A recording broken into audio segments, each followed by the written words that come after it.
jugement erroné ou faux, ce jugement erroné ou faux, voilà pourquoi il a été radical sur ça jusqu'au verset 9 où nous sommes ici. C'est pourquoi il dit, je vous ai déjà écrit de ne pas avoir de compagnie avec les impudiques. Donc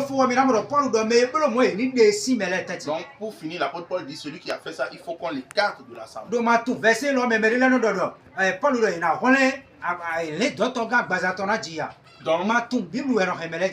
Donc, beaucoup de gens pensent que pour ne pas, du fait qu'ils n'ont pas compris, n'ont pas une bonne compréhension de ce verset, l'apôtre Paul dit que non, celui-là, Paul dit que c'est une isolation charnelle.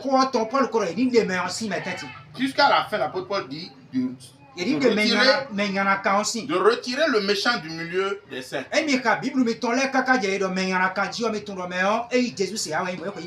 Donc, ce qui veut dire que si vous lisez votre Bible et vous arrivez, on parle du méchant, c'est la preuve que celui-là, il ne croit pas en Dieu, il ne peut pas éviter le royaume des cieux. Il est juste au milieu des gens, mais il ne croit pas. Et s'il croyait vraiment en Jésus-Christ, il ne pouvait pas prendre la femme de son père. Donc, avant même de prendre la femme de son père, il a été d'abord sous l'emprise d'un esprit impur. Donc, si l'esprit de Dieu l'habite, l'esprit de l'ennemi ne peut pas l'habiter. Donc, si c'est la volonté de Dieu, nous aurons le temps de décortiquer. Donc, nous allons voir ici que c'est ce que le psaume 1 dit là-bas, c'est ça encore Paul répète ici. Donc,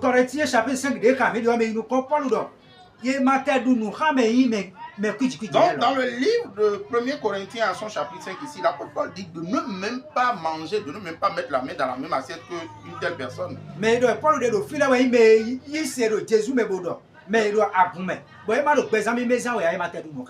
Donc, celui dont l'apôtre Paul parle ici, c'est celui-là en fait qui est dans l'église mais qui n'a pas une vie de sanctification.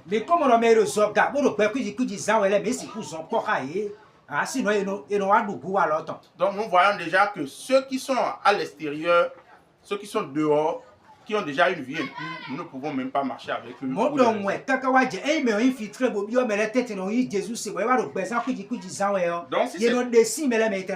Donc si c'est quelqu'un qui a infiltré l'église, on finit par l'excommunier, on ne cherche même pas à marcher avec eux.